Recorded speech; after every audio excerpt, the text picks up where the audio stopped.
Hi friends, welcome to my channel. இன்றைக்கி என்ன video பார்க்க போகிறோம் அப்படின்னா, வியாழக்கிழமையும் அன்னையோட ஃபுல் டே தான் பார்க்க போகிறோம். அத்தை காலையில் எழுந்திரிச்சு நேற்று ஓலை வெட்டிட்டு வந்தாமா, பொட்டி செய்ய அதை காய வச்சுட்டு இருந்தாங்க. அப்படி மொத்தமும் ரெடியாக சாணிலாம் தொலைச்சிருந்துச்சு. நான் கூட்டிகிட்டு நேற்று கோலப்பொடி முடிஞ்சிருச்சுன்னு 2 நாளாக கோலம் போடவே இல்லை. அத்தை நேற்று போய் அரசு மங்கலத்தில் வாங்கிட்டு வந்தாங்க. அப்படியே கோலம் போட ஸ்டார்ட் பண்ணியாச்சு. எல்லோரும் என் கோலம் நல்லா இருக்குது அப்படின்னு சொன்னீங்க. உண்மையாகவே தேங்க்யூ. பட் என்னை விட எங்கள் அக்கா சூப்பராக போடுவாள். நான் ஓரளவு சுமாராக தான் போடுவேன். அப்படியே சர்ச்சிலையும் தண்ணி தொலைச்சி கோலம் போட்டுடலாம் அப்படின்னு ரெடி பண்ணிகிட்டு இருந்தேன். செல்வா மேரேஜ்க்கு முன்னாடி அடிக்கடி சொல்லுவான், எங்கள் ஊருக்கு சர்ச்சில் டெய்லி நீ தான் பாப்பா கோலம் போடணும் அப்படின்னு. நானும் கண்டினியூவாக போட்டேன். இப்போ ரீசெண்டாக ரோடு போட்டதுனால எல்லாம் மண் பேத்து கிடத்ததுனால விட்டதோடு அப்படியே விட்டுட்டேன். நான் இப்போ கொஞ்ச நாள் அந்த பாலில் பொங்கி வரும்போது ஆடை வருமா, அதை எடுத்து வச்சிட்ருக்கேன் நெய் செய்கிறதுக்கு. நானும் அத்தை பாதி 2 பேரும் சேர்ந்து ஓரளவு எடுத்து வச்சுருக்கோம். அப்படியே எல்லாருக்கும் டீ போட்டு கொடுத்தாச்சு. எங்கள் வீட்டில் எல்லாருமே பெரிய டம்ளரில் தான் டீ குடிப்பாங்க. எல்லாருக்குமே டீ கொடுத்துட்டு நம்மளும் லைட்டாக ஃப்ரெஷ் ஆகிட்டு பாலும் ரெடியாக நமக்காக ஆறி இருந்துச்சா, அப்படியே பால் காய்ச்சி குடித்தாச்சு. எங்கள் பட்டு இருக்க எல்லோரும் ஏமாற்றி சாப்பிடுவான். எங்கள் அப்பத்தா கையில் முடிஞ்சதுக்கப்புறம் எங்கிட்ட வருவான், அப்புறம் அத்தைகிட்ட போவான். எல்லார்கிட்டையுமே வாங்கி சாப்பிட்டுட்ருப்பான். காலை சாப்பாடு நேற்று வச்சு குழம்பு இருந்தது, அதை லைட்டாக ஹீட் பண்ணி வச்சுட்டு தலைக்கு நல்லா எண்ணெயை வச்சுட்டு கொண்டையை போட்டுட்டு வேலை பார்க்க ஸ்டார்ட் பண்ணலாம் அப்படின்னு நம்ம ரெடி ஆயாச்சு. இன்றைக்கி காலையில் தோசை தான். எல்லாருக்குமே தோசை ஊற்றி வச்சுட்டு அதுக்கப்புறம் தான் சாப்பிடவே உட்காருவோம். யாருமே காணா வீட்டில். நான் தோசை ஊற்றிட்டு அத்தை நானும் மட்டும் சாப்பிட்டாச்சு. அப்படியே கொஞ்சம் பாத்திரம் கிடந்தது தான், அம்புட்டையும் கழுவிட்டு சாப்பாடு வச்சு அரிசி மட்டும் போட்டுட்டு கொஞ்சம் வெளியில் போகலாம் அப்படின்னு போயிட்டேன். இந்த ஊர் நான் கல்யாணம் பண்ணிட்டு வந்த ஊர் மட்டும் இல்லை, எங்கள் அம்மா பிறந்த ஊரும் இது தான். அம்மாச்சி தாத்தா இல்லாதனால வீடெல்லாம் பழைய வீடு அப்படியே தான் கிடக்கும். நான் அடிக்கடி மனசு ஒரு மாதிரி கஷ்டமாக இருந்தாலும் இல்லை ஹாப்பியாக இருந்தாலும் போய் காலையில் அம்மாச்சி தாத்தாவை பார்த்துட்டு வீட்டையும் பார்த்துட்டு வருவேன். இதோட ஃபுல் வீடியோ நான் இன்னொரு நாள் சொல்கிறேன், பெருசாகவே இருக்கும். வந்தேன், அத்தை வீட்டில் ஏதோ வீட்டை ஃபுல்லாக எங்கள் அத்தைக்கு க்ளீன் பண்ணுறதா வேலையாக இருக்கும். வீட்டுக்கு வெளியில் ரெடி பண்ணிகிட்டு இருந்தாங்க. அப்படியே சாப்பாடு வெந்துருச்சா. ரேஸ் அரிசினால் நாங்கள் மேக்ஸிமம் சாப்பாடு எப்போவுமே வெளியே அடுப்பில் தான் வைப்போம். சாப்பாடு வெந்ததுக்கப்புறம் எல்லாமே வடிச்சிட்டு குழம்பு மட்டும் தான் இருந்ததா, அதனால் சரி ஓகே கருவாடு பொரிக்கலாம் அப்படின்னு கருவாடு தான் பொரித்தேன். எனக்கு ரொம்ப பிடிக்கும் கருவாடு. அதுவும் முறுமுறுன்னு கருவாடு கஞ்சிக்கு சூப்பராக இருக்கும்.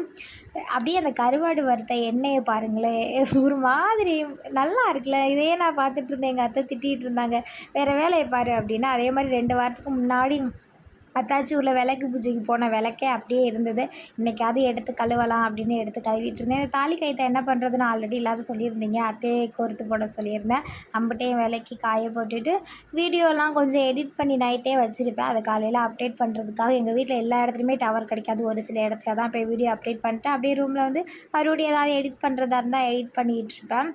அதிலே மதிய டைம் ஆயிருமா, அடுத்து என்ன மறுபடியும் மதியத்துக்கு சாப்பிட ஸ்டார்ட் பண்ண வேண்டியது தான். தயிர் வச்சு கருவாடு சாப்பிடக்கூடாது எனக்கு தெரியும். பட் என்ன பண்ணுறது, நாக்கு ருசி கேட்குமே. அதுவும் கருவாடுக்கு கஞ்சிக்கு சூப்பராக இருக்குமா அப்படின்னு சொல்லிட்டு எனக்கு கொஞ்சம் தயிர் வச்சு சாப்பிட்டா தான் பிடிக்குமா, அதோட நானும் வச்சு சாப்பிட்டுட்டேன். பட்டு டைகருக்குமே தயிரே வச்சு சாப்பாடு போட்டாச்சு.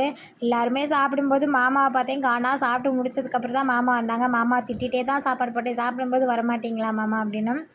ரூமில் பார்த்தேன் கொஞ்சம் பீரோல் க்ளீன் பண்ணால் நல்லா இருக்குமே அப்படின்னு அதான் யூஸ் பண்ணிட்டு அப்படியே போட்டிருந்தேன். சரி இன்றைக்காவது எடுத்து எல்லாத்தையுமே ரெடி பண்ணி வைக்கலாம் அப்படின்னு ரெடி பண்ணிட்டு தான் இருந்தேன். நான் எப்பவுமே தனி பாக்ஸில் தான் வச்சுருப்பேன். வளையல் தனியாக, நெயில் பாலிஷ் தனியாக, எல்லாமே. அதுவும் சென்னையில் யூஸ் பண்ணுறது தனியாக வச்சுருப்பேன், ஊரில் யூஸ் பண்ணுறது தனியாக வச்சுருப்பேன் அப்படின்னு ஒன்று பிரித்து வச்சுருப்பேன். ஆனால் இப்போ ஊருக்கு வந்துடுறது திருவிழா ஃபங்க்ஷன் அப்படின்னு தெரிஞ்சதுனால எல்லாத்தையும் மொத்தமாக கிளச்சி போட்டிருந்தேன்னா சரி எல்லாத்தையும் தூக்கி தனித்தனியாக வச்சிடலாம் அப்படின்னு ரெடி பண்ணிகிட்டு இருந்தேன். அப்படியே லோக்கல் சேனலில் முத்துக்கு முத்தாக மூவி போட்டுட்டு இருந்தாங்க. என்னடா வீட்டில் எல்லோரும் பேசிகிட்டே இருக்காங்க, திடீர்னு அமைதியாக இருக்காங்களே அப்படின்னு ரூமில் இருந்து எட்டி பார்த்தோம்னா எல்லாம் அந்த லாஸ்ட்டு சீன் பார்த்துட்டு இருந்தாங்க.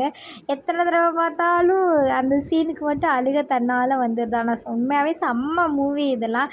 நானும் பார்த்துட்டு அழுதுக்கே ரூமுக்கு வந்துட்டு மாமா படம் பார்த்துட்டு இன்றைக்கி வியாழக்கிழமை எங்கள் ஊர் சந்தையா, அப்படியே கட்டப்பை எடுத்துகிட்டு மாமா கிளம்பிட்டாங்க. நான் மேரேஜ் அப்போ ஒட்டு முடி வாங்கியிருந்தேன். இப்போ தான் பீரோவில் க்ளீன் பண்ணும்போது எனக்கே பார்க்குறேன் 100 வாங்கியிருந்தேன். நான் மேரேஜ் அப்போது இந்த மேக்கப் எதுவுமே பண்ணலை. நானாக சிம்பிளாக செட்டு நகை ஆர்டர் போட்டு இந்த ஒட்டு முடி வச்சு நானே தான் மேக்கப் பண்ணேன். ஏன்னா நம்ம நார்மலாகவே அழகு தானே, அப்புறம் எதுக்கு இந்த மேக்கப் போட்டு மூஞ்சியை மறைக்க அப்படின்னு.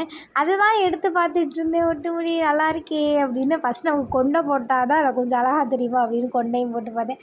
ஒன்று வச்சு பார்த்துட்டு அதோட எடுத்து மூட்டையை கட்டிட்டேன். இது நான் மேரேஜ் அப்போ யூஸ் பண்ணது அந்த ஒரு நாள் தான். அதுக்கப்புறம் நான் இன்னும் அதை எடுத்து எதுவுமே பண்ணவே இல்லை. சரி என்னைக்காவது யூஸ் பண்ணலாம் அப்படின்னு அப்படியே எடுத்து இதெல்லாம் க்ளீன் பண்ணி முடிக்கிறதுக்குள்ளே எங்கள் மாமா சந்தைக்கு போயிட்டு வந்துட்டாங்க. திங்ஸ்லாம் வாங்கிட்டேன்.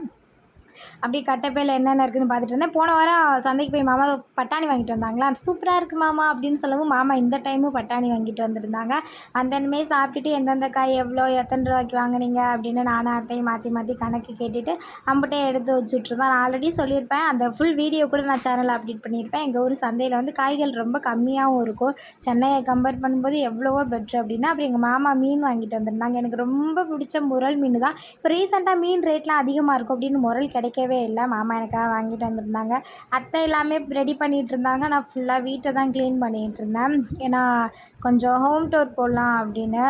அதே மாதிரி இந்த பிரிட்ஜில் இருந்து கவர் போட்டிருப்பானா, அது இன்றைக்கி எடுக்கும்போது தான் பார்த்தேன். அப்படியே தூள் தூளாக வந்துடுச்சு. என்னடா சில்லு சில்லாக வருது அப்படின்னு எடுத்து பார்த்துட்டு இருந்தேன்.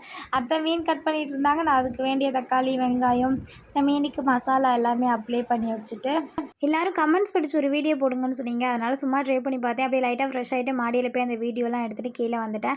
அத்தை மீன் குழம்புலாம் வச்சுட்டு மீன் மட்டும் தனியாக எடுத்து வச்சுருந்தாங்க. நான் தான் எப்போவுமே மீன் பொரிப்பேன். ஏன்னா நான் பொரிச்சா நல்லா மொறு மொறுன்னு எனக்கு பிடிச்ச மாதிரி பொரிப்பேன்ல. அதனால் எல்லோரும் ஏன் மீன் பொரிக்க இவ்வளோ பெரிய தாச்சின்னு கேட்டிருந்தீங்க. நான் நிறையா மீன் போடலாம், திருப்பி போடவும் எனக்கு ஈஸியாக இருக்கும். ஏன்னா நான் உடச்சிருவேன் அத்தை. அதனால் எங்கள் அத்தை கல்லில் தான் போடுவாங்க மேக்ஸிமம்.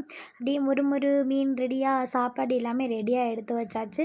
சாப்பிடும்போது எங்கள் மாமாவை காணோம். அதனால் மாமா வர மாதிரி கொஞ்சம் வெயிட் பண்ணிட்டு எல்லாருமே சாப்பிட்டுட்டு, கொஞ்சம் கிச்சனில் பாத்திரம்லாம் கிடந்தது அதையும் எடுத்து வச்சுட்டு பட்டு டைகர் எல்லாருக்குமே சாப்பாடு எடுத்து வச்சாச்சு.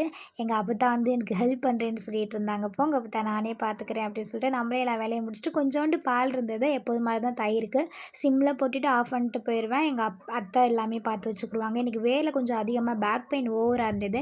நான் எப்போ முதுகு வலித்தாலும் இந்த ஹீட் பேக் யூஸ் பண்ணுவேன். மெதுன்னு சுடு தண்ணியை ஊற்றி முன்னாடி பின்னாடி முதுகில் இல்லை பீரியட்ஸ் டைமில் வயிற்றில் காலில் வச்சோம்னா கொஞ்சம் இதமாகவும் இருக்கும், பெயினும் குறையும். நான் கண்டினியூவாக ஒரு 3 வருஷம் 5 வருஷம் ட்ரை பண்ணுறேன்னு நினைக்கிறேன். நீங்களும் பிடிச்சா ட்ரை பண்ணுங்கள். வீடியோ பிடிச்சா லைக் பண்ணுங்கள். மறக்காம சேனலுக்கு சப்போர்ட்